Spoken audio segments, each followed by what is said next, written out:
Hola, ¿cómo están? Me da mucho gusto saludarles en una edición más de Psicólogo en Coruscant, el podcast. Hoy para hablar de las paternidades en Star Wars. Nada más quiero primero mencionar que tengo mi nueva camisa con el parche de Psicólogo en Coruscant, que justo fue estrenada en el Training Day de Star Wars de la Legión 501 en Ciudad de México.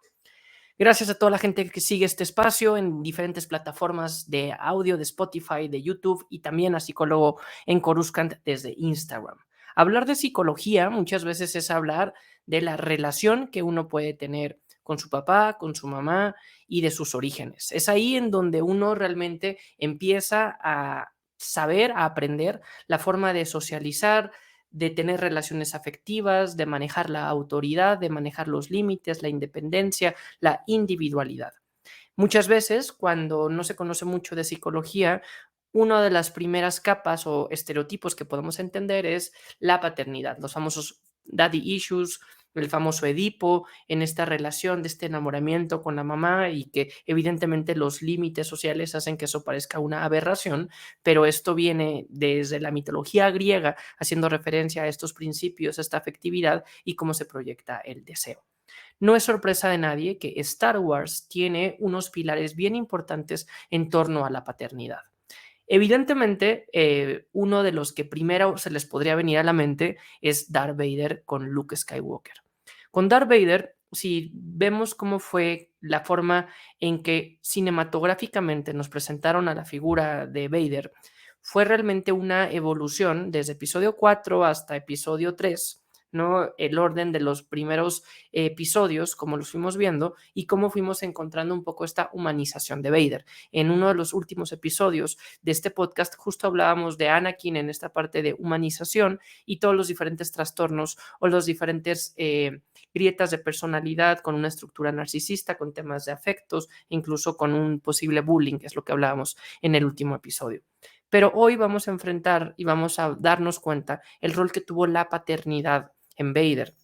la paternidad en Luke. Aquí, evidentemente, es muy diferente el impacto que va a existir si hablamos desde la perspectiva de Vader, que termina siendo liberadora esta paternidad, y desde la perspectiva de Luke, que también termina siendo liberadora, pero que tiene que pasar por una crisis, un duelo de identidad y también por uno de los obstáculos más complejos en el desarrollo, que son necesarios en la mitología y en el viaje del héroe, en donde nuestro héroe recién en formación, Luke, se enfrenta a una noticia, se enfrenta a uno de sus más grandes miedos, que es su propia oscuridad proyectada y reforzada al saber que Vader es su padre. Y también, evidentemente, al hablar de esta noticia, podemos entender y analizar todo el contexto que hubo alrededor de la película de episodio 5.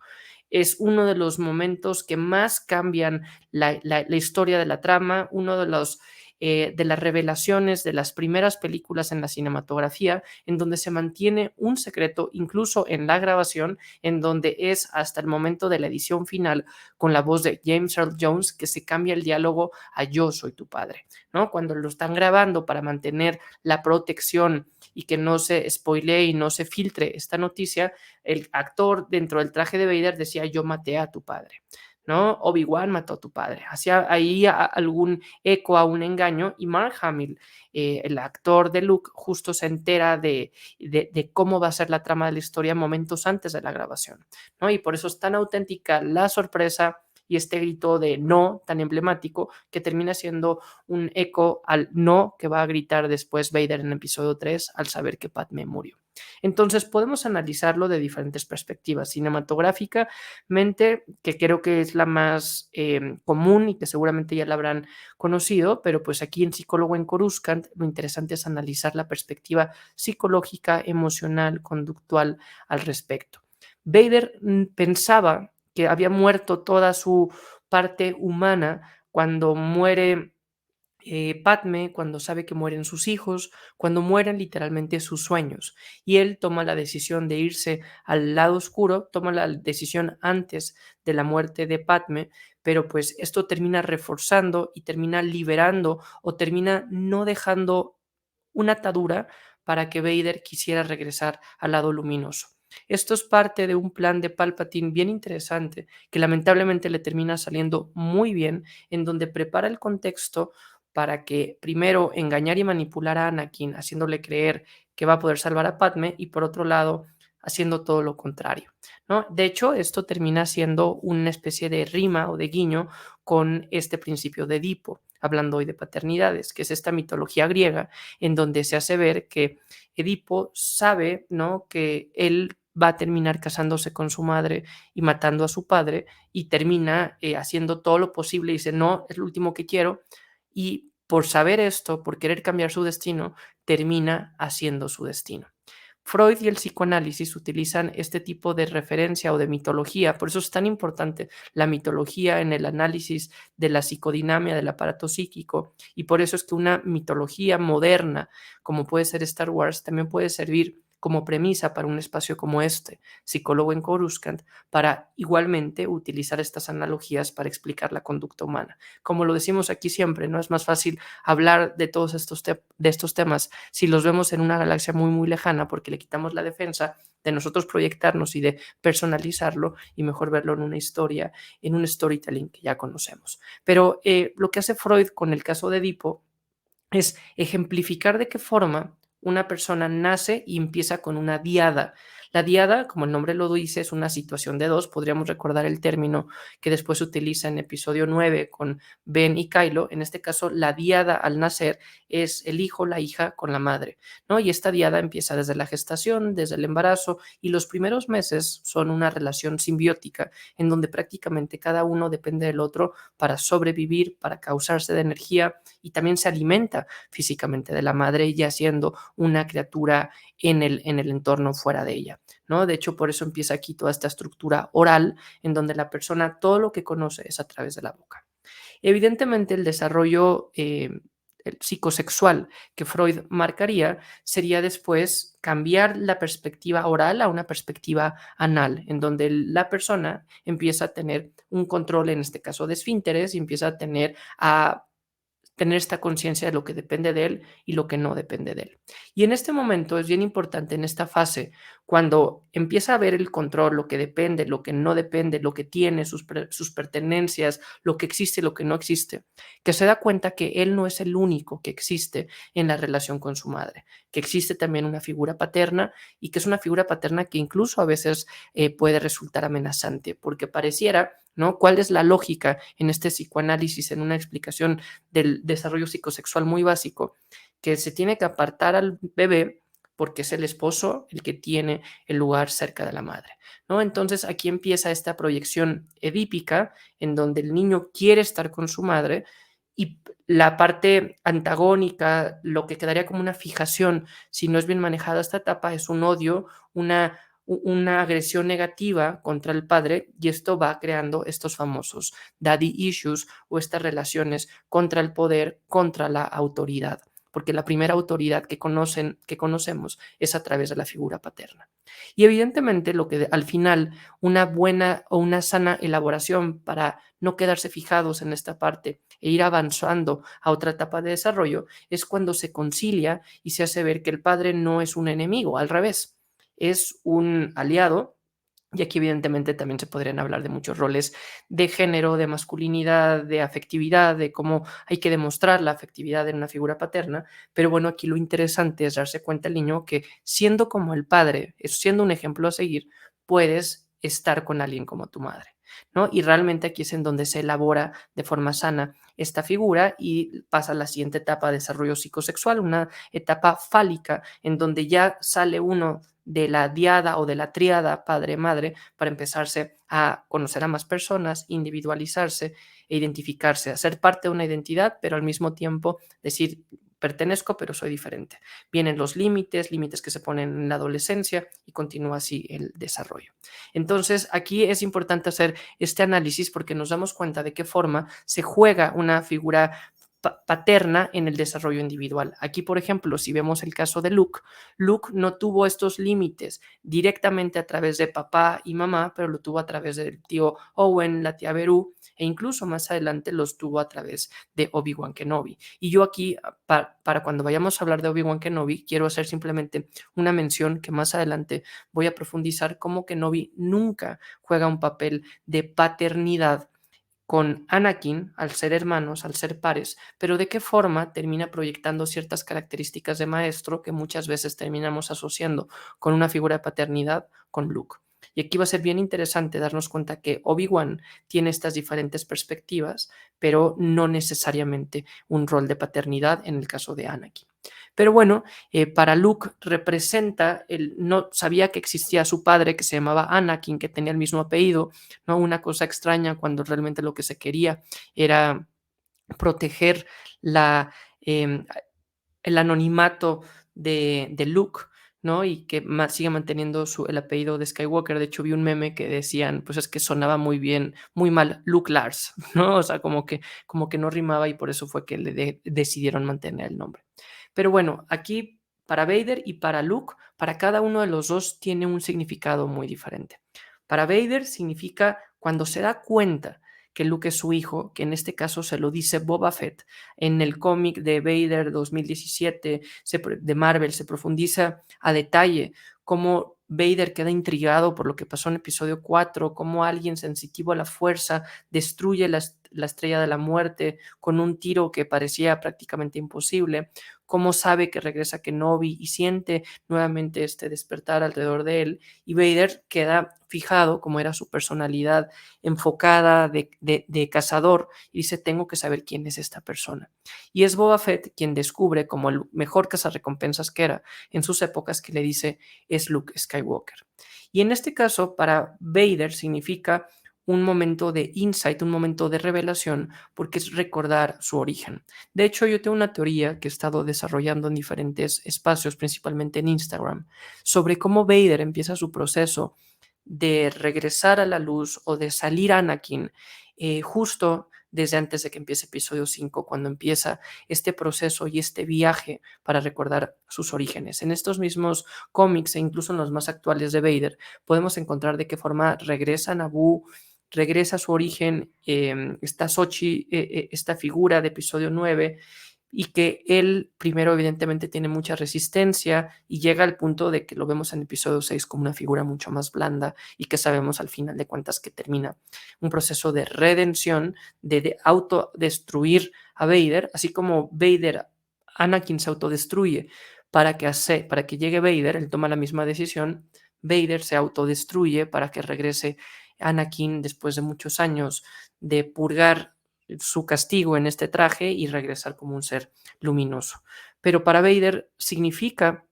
una oportunidad para cumplir su sueño y su misión, que era él sí tener un poder absoluto, regir la galaxia, traer paz, pero lo quería hacer con Padme, lo quería hacer como primera persona, no lo quería hacer como el esclavo, como el súbdito de Palpatine que terminó siendo por los 20 años que duró el Imperio Galáctico. Entonces aquí regresan sus deseos y regresa nuevamente su planteamiento inicial de por qué tomó la decisión de convertirse en Vader. Él vivía atormentado por el pasado, con un duelo no resuelto, por el duelo con su madre, nuevamente por estas expectativas que él tenía siendo el responsable. Al Anakin nunca haber tenido una figura paterna, nunca tuvo esta elaboración psicosexual de identidad, de género, de personalidad, en donde realmente él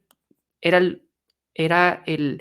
la figura fuerte de casa, a pesar de ser un niño responsable, un niño creador, que por eso él creó a C-3PO, por eso él reparaba, por eso tenía esta conciencia de justicia que su mamá la había infiltrado también y educado también, pero pues Vader llevaba y Anakin llevaba una estructura muy diferente, la que iba en su desarrollo, que su mamá Shimai estaba creando bastante bien, y como esto es totalmente disruptivo con lo de Qui-Gon, con la Orden Jedi, cuando muere Qui-Gon y termina siendo herencia de Obi-Wan, y evidentemente el camino para el cual él estaba siendo formado tiene un cambio de ruta, que es lo que lleva a que Anakin no sea como estaba llamado a ser, como Shmi lo estaba educando, ¿no? Entonces vemos aquí este proceso de Vader con esta ansiedad con el pasado, ansiedad por el futuro, y esta decisión que toma de él querer tener el control. Él nunca había sido libre, ¿no? Entre esclavo, Jedi y Sith, en ninguna tenía una libertad, ni siquiera en su vida íntima o en su amistad con Palpatine, y por eso es que llega a esta decisión manipulada por afectos y un apego mal empleado, por un miedo generalizado y no poderlo expresar de una forma sana. Y cuando se entera de Luke, regresa a este punto y evidentemente la inercia le lleva a seguir con el poder, a seguir por el lado oscuro. Por eso le dice, dominemos tú y yo juntos la galaxia, ¿no? Porque él sabe el poder que pueden tener aquí en la sangre y en su herencia, y también esta figura paternal muchas veces termina espejeando y reforzando una estructura narcisista al saber que el éxito de tus hijos pues es un éxito tuyo, ¿no? Muchas veces un enfoque patológico sería el padre que compite con los hijos, un enfoque narcisista un poco más neurótico, un poco más sano, es cuando se da cuenta que el éxito de sus hijos es un éxito propio, ¿no? Y que se espejean estas mismas condiciones porque son fruto de la genética y de la educación de uno mismo. Entonces aquí Vader empieza este proceso y también empieza al mismo tiempo un proceso de liberación de Palpatine, porque le engañó, porque lo mintió, y sabemos también en los cómics de Vader toda esta lucha, este conflicto que hay entre episodio 5 y episodio 6, en donde realmente vive todo un proceso de deconstrucción y nuevamente una humillación terrible al volver a destruir su traje, Palpatine, en este caso en Mustafar, y cómo empieza todo un proceso de liberación de Vader. Finalmente, para Vader significa liberación, su paternidad. Lo que Padme sabía, que decía, aún hay bondad en él, lo que, no sé, la gente notaba, incluso que Novi, de cierta forma, pero que él lo perdió totalmente tanto en Mustafar como en su serie, que vemos que Novi termina liberándose cuando se da cuenta que ya no existe bondad en él, y por eso le dice este diálogo tan representativo en la trilogía original de es más máquina que hombre, ¿no? Y cuando le explica desde cierto punto de vista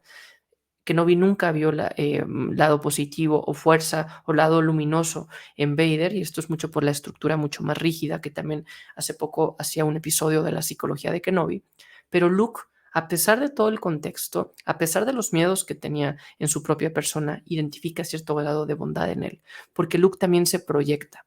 Luke, cuando está en Dagobah, que entra a esta cueva, que en la novela desde cierto punto de vista sabemos que es una cueva llena del lado oscuro de la fuerza, que saca miedo, que Yoda entró un par de veces y sacaba sus más grandes miedos, y de qué forma Yoda tiene que volver a aceptar que los miedos no son necesariamente algo negativo, y aprende que es importante reconocerlos y saberse mostrar vulnerables. En ese momento sabemos bien que cuando Luke entra, destruye a Vader y ve su cara en él. Es porque sabe de forma subconsciente la relación que puede tener con Vader. Y en lugar de preocuparse por lo obvio que hubiera sido, si aquí veo que soy igual que Vader, quiere decir que yo soy malo, que yo tengo el lado oscuro de la fuerza, el grado de sensibilidad a la fuerza que tenía Luke lo lleva a un paso más elevado, más optimista, más idealista, como siempre fue Luke, y dice, si yo me parezco a Vader, no es porque yo tenga el lado oscuro, sino es porque Vader en el fondo tiene mi identidad. Por eso cuando destruye el casco, ve la cara de Luke porque ve el lado positivo, ¿no? Y nosotros podemos interpretarlo como que ve un lado negativo. Y pueden ser los dos, depende de la perspectiva como lo veamos, pero se puede evolucionar en el entendimiento de la fuerza y la trascendencia en este sentido. Entonces, Luke ve esta parte positiva, para Vader termina siendo una liberación el reconocerlo, y realmente, por fin, lo que termina regresando a Vader al lado luminoso de la fuerza es saber que tiene un hijo. Después sabe que son dos. Para Luke es muy diferente lo que esto significa, porque Luke lleva los pasos del viaje del héroe, en donde lleva una vida cotidiana como granjero, recibe un llamado a través del mensaje de Leia, Help me, ayúdame Obi-Wan Kenobi, a través de R2, encuentra una figura de sensei, de tutor, de maestro, de gurú, una figura mágica que es Kenobi, y empieza este proceso de autodescubrimiento ante, pues no sé, un despertar heroico. Primero, desde un punto de vista entretenido, la parte de aventura. En episodio 4, realmente Luke a lo que le apuestas a la aventura, pero después cuando va siendo suya la causa y cuando sacrifica su propio bienestar, cuando sabe que está poniéndose en riesgo y que los principios colectivos son más grandes que los individuales, es cuando realmente él hace este camino para convertirse en un héroe. Y como buen héroe, y como esta narrativa presenta a forma de mitología de Joseph Campbell pasos bien realistas, no es un héroe perfecto. Es un héroe con claros oscuros, con caídas, y nos damos cuenta cómo batalla en episodio 5 desde la primera escena que es atacado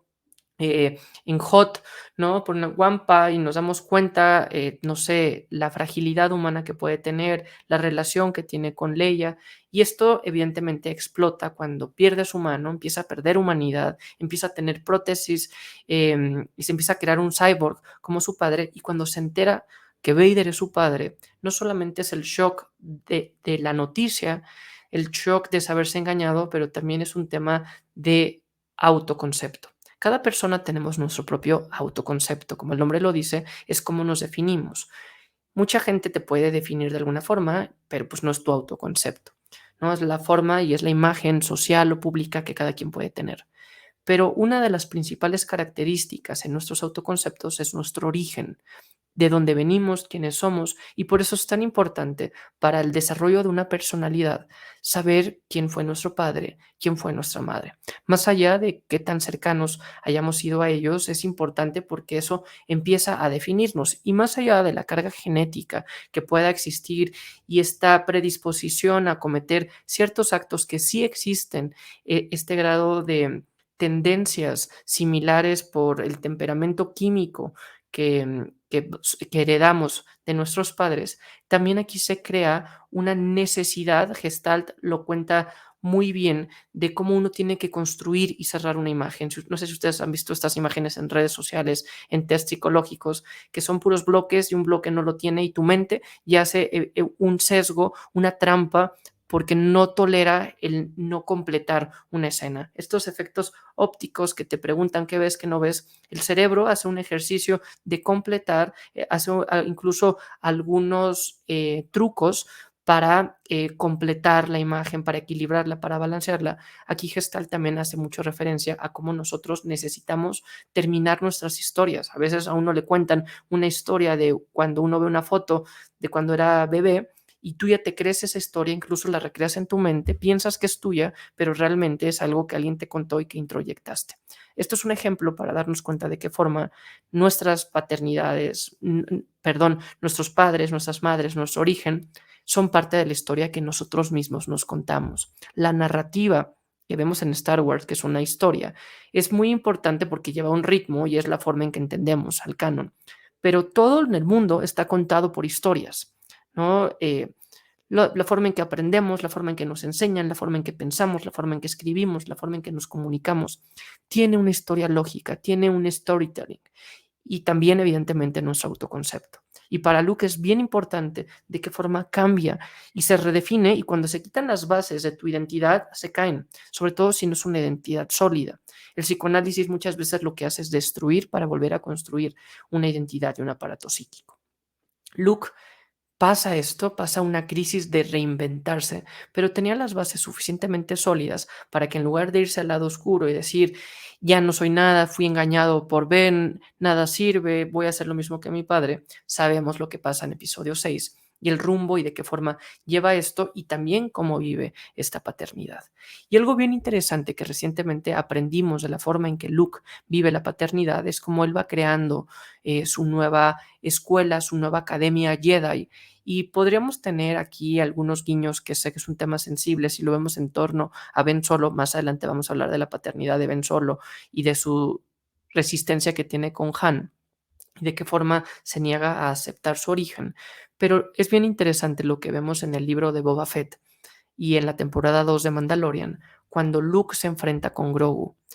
y con Grogu le hace tomar una decisión. Y le hace tomar una decisión que mucha gente ha criticado porque pues son opuestos, ¿no? Y a un niño, por ejemplo, difícilmente uno le tendría que decir, escoge tu familia o escoge tu formación. Pero aquí sabemos que tanto por la parte dramática de la historia como por lo que representa ser mandaloriano o ser Jedi, no son compatibles.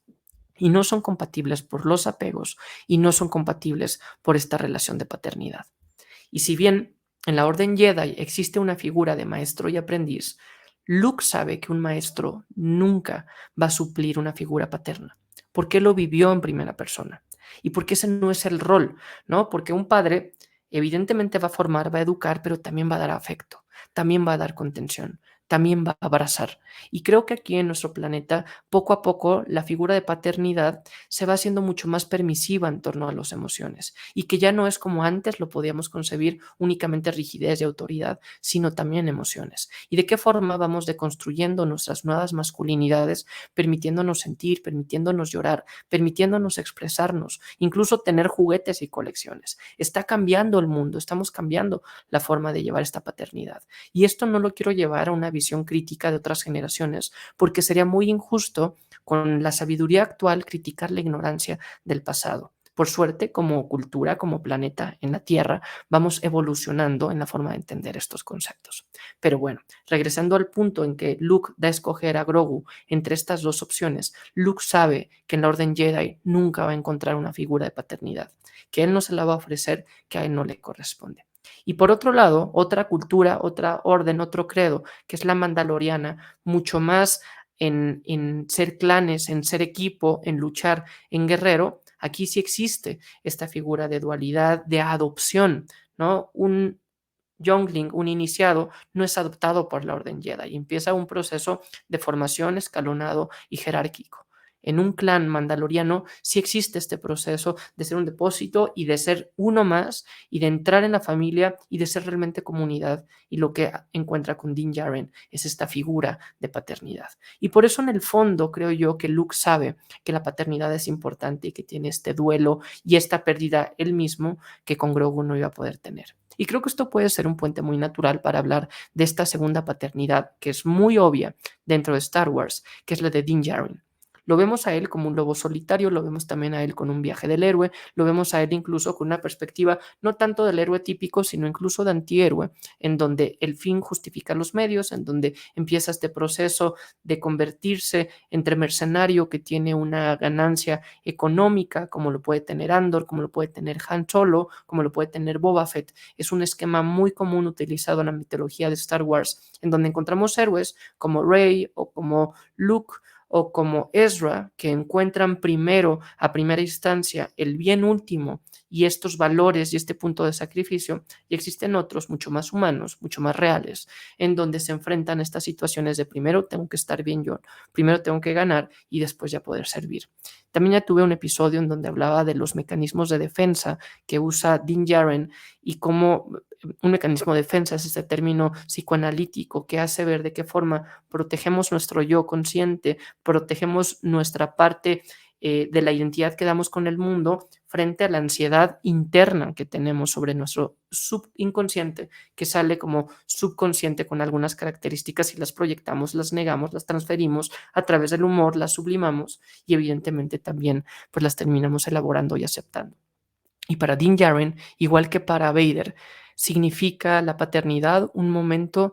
de aceptarse y de cambiar y de darle un sentido a la vida, incluso de liberarse, ¿no? Y esto va muy en contra de los planteamientos típicos comerciales, ¿no? Que pareciera que la paternidad necesariamente es sinónimo de esclavizarse. Evidentemente es una responsabilidad y hay que tomarla en serio, pero aquí hace ver cómo la trascendencia llega a un nivel mayor gracias a los hijos, ¿no? Si hablamos de trascendencia, mucha gente dice que se puede trascender a través, no sé, del arte, se puede trascender a través de lo que se hace en la tierra, se puede trascender a través de la visión religiosa, quien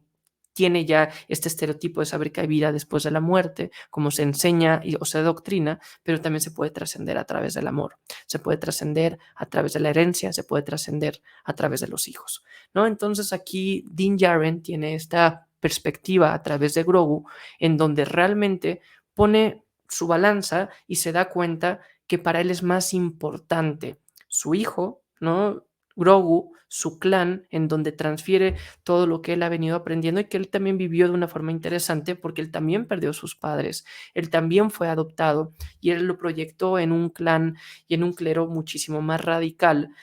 como la que él estaba, que por eso incluso no mostraba su cara. Ese es uno de los defensas de identidad más potentes a reconocer sus propias emociones y empieza un proceso externo, pero también interno, bien interesante. Algo que me gusta mucho resaltar de Din Djarin y que lo noté de una forma física, incluso en la Celebration. Este año tuve la suerte por segunda vez de asistir a una Star Wars Celebration, fui a Los Ángeles, iba caminando con mi esposa, que siempre me acompaña, y veíamos un cosplay espectacular de Din Djarin, y ustedes saben, recordarán un episodio que también tuve hace tiempo,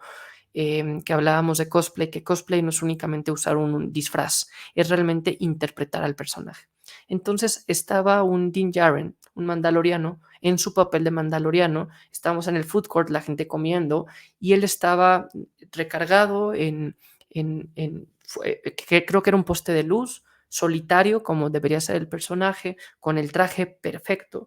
pero me llamaba la atención cómo traía a Grogu aquí colgado, ¿no? Una especie de mochila. Recordarán que en la temporada 2, bueno, desde la 1, después de que se revela en el episodio 1 que existe Grogu, lo trae con él colgado. Y después él iba caminando delante de nosotros para regresar a la convención.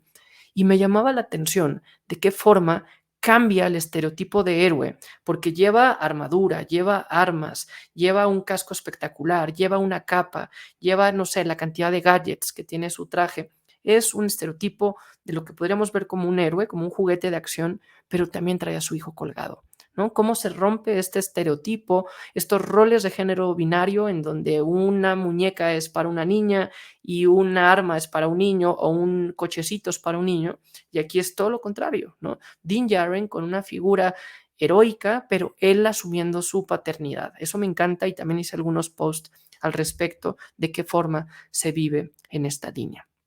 Y bueno, otro tercer ejemplo que es muy notorio en esta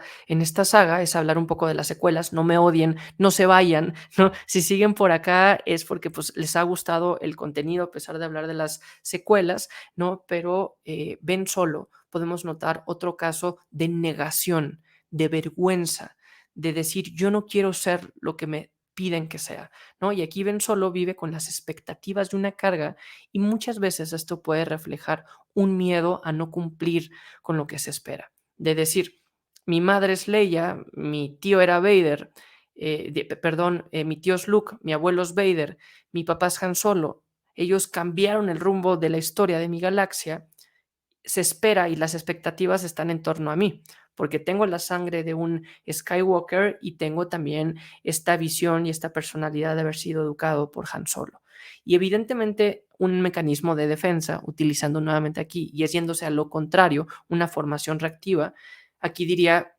para nada quiero ser esto, ¿no? Y voy a negar, voy a rechazar y voy a sentir vergüenza y voy a querer eliminar cualquier cosa que me recuerde mi pasado, que me recuerde mi origen. Y más allá de que él realmente tuviera un disgusto, un desagrado contra su origen, podía representar una inseguridad por saber que la vara era demasiado alta y que podía no cumplir aquí con estas expectativas. Con Ben, evidentemente sabemos que Han Solo no era un padre presente, que puede tener algunas carencias de personalidad, como realmente así pasa en el mundo, ¿no? Por eso me gusta tener aquí personajes, identidades, estereotipos, arquetipos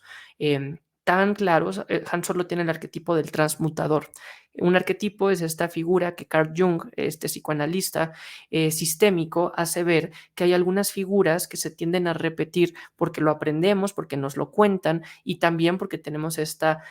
narrativa, este storytelling en donde nos vamos dando cuenta que se pueden ir proyectando, que ayuda a tener ejemplos y mitología, como Freud lo tenía con Edipo. Carl Jung lo tenía a través de ciertas figuras que se representan en la historia de uno mismo. Y Han Solo con el transmutador es el que intercambia, el que está y no está, ¿no? Y que hace tanto sentido que juegue, que tenga esta visión, este sentido del humor, que primero busque su bienestar, en donde se busca este intercambio. Entonces, esto evidentemente crea incertidumbre, ¿no? Por ejemplo, hablando de apegos, un apego sano es cuando sabes que, y sobre todo hablando de niños, que ahí van a estar tus padres. Hay un principio que se llama permanencia del objeto, ¿no? Un niño que acaba de nacer y que va conociendo el mundo solamente sabe que existe o piensa que existe lo que es capaz de ver. Y si algo desaparece, no tiene conciencia de saber que está en otro lugar. Por eso muchas veces cuando los niños bebés se quedan solos, lloran porque no saben en dónde están sus padres, porque no tienen la concepción cognitiva para darse cuenta que aunque no los vea, existe. Evidentemente, conforme va creciendo, llora, sabe que están los padres y que no necesariamente tienen que responder para saber que están ahí y se van creando estos apegos seguros. Me regañan mis papás, pero me siguen queriendo.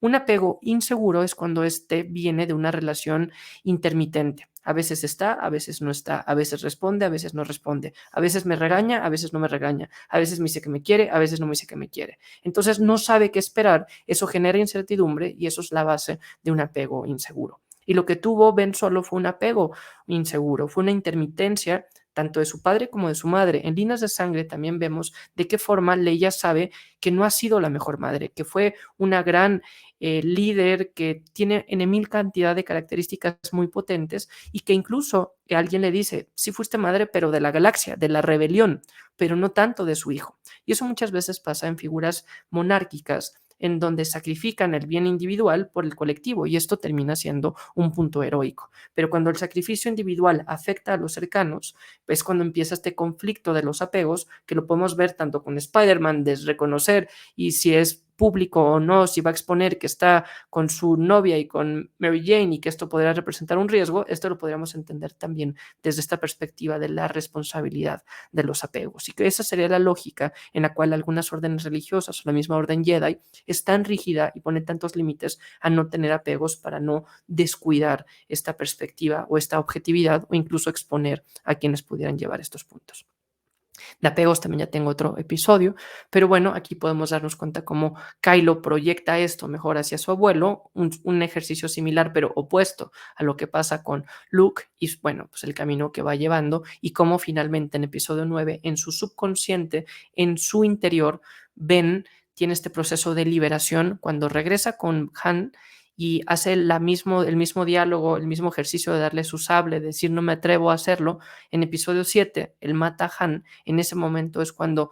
termina dictando su futuro como Kylo Ren, pero pues está roto como su casco, lo vamos a ver más adelante, bajo unas bases incluso de inseguridad, pero en episodio 9, en su interior, tiene que hacer este ejercicio de silla vacía, de recrear este momento. Aquí no es un fantasma de la fuerza Han, porque él no era Jedi, porque él no tenía esta visión, pero pues sería el equivalente al fantasma de la fuerza, pero en el interior de Ben, y termina siendo esta liberación. Y pues bueno, fueron estos tres ejemplos. No solamente existen estos tres, a lo largo de la saga existen figuras de paternidad bien interesantes. Evidentemente podríamos hablar de Leia, de qué forma sabe y cambia el concepto cuando sabe que Vader es su padre, cómo la galaxia cambia cuando saben que es su padre y también de qué forma vive ella un proceso en Bloodline, líneas de sangre, se explica bastante. Pero también podemos darnos cuenta de una paternidad no biológica, sino figuras de paternidad. Por ejemplo, en el caso de Leia, que sí fue adoptada y que realmente tenía el rol de padre, Bail Organa, de qué forma Bail Organa, con esta figura tan segura, tan consistente, tan íntegra como siempre tenía, logró que Leia fuera una mujer como la que fue. Tanto ella como Brea, tanto él como Brea, su esposa, formaron y son parte del éxito que fue Leia, ¿no? Era constante e incluso sus principios de justicia, de rebelión, que seguramente conoceremos un poco más en Andor, terminaba trascendiendo y Bail Organa terminó llevando esta figura de Leia. Incluso encontramos en Leia estos roles de género no convencionales en donde ella sabe los retos que tiene que vivir por ser mujer y que tiene que aparentar aún más fortaleza y por eso no llora cuando destruyen Alderaan frente a ella porque no se puede dar el lujo de mostrarse débil, pero por otro lado también tiene esta parte y estas características masculinas que no son exclusivas del sexo masculino, en donde ella también es fuerte y ella introyecta esta parte positiva y masculina en su interior, estas dos pulsiones y estas dos fuerzas, y esto lo aprende de Bale y de Brea de una forma muy sana. Lo mismo podríamos pensar, por ejemplo, de Jyn Erso, de qué forma Galen juega un papel fundamental en su historia, en Rogue One, de qué forma regresa y le da los planos de la Estrella de la Muerte y que está esta relación, a veces se le llama una relación de Electra, que es lo contrario a Edipo, que es una niña y un papá que van encontrando esta vinculación, en este caso así lo vive ella y de qué forma Galen juega un papel fundamental también en el desarrollo de Jin. Y Jin tiene esta otra figura con So Guerrera mucho más compleja, mucho más enigmática, pero en donde también encuentran estos roles. Y pues bueno, no quería dejar de mencionar la Orden Jedi, en donde Qui-Gon, en donde Yoda podrían tener algunas características de paternidad que un maestro muchas veces las puede tener, pero también es muy sano separarlas, ¿no? Para mí me hacía mucha ilusión hacer este post sobre paternidades y también porque quienes escuchen este podcast tendrán alguna relación al respecto, ya sea siendo hijos, ya sea teniendo hijos o planeando hijos. Y creo que esto es un llamado y que Star Wars nos puede enseñar la relevancia y la responsabilidad de llevar esto a las siguientes generaciones. Por favor, si les ha gustado, den un like, compartan este contenido, cuéntenme qué les parece. Les espero en Instagram, compartan, den like. Nuevamente, muchísimas gracias y espero que no haya sido un tema complejo o demasiado sensible, porque pues bueno, es necesario hablarlo y siempre es mucho más fácil hacerlo si lo vemos desde una galaxia muy, muy lejana, así lo hablamos en primera persona. Muchas gracias y nos vemos pronto.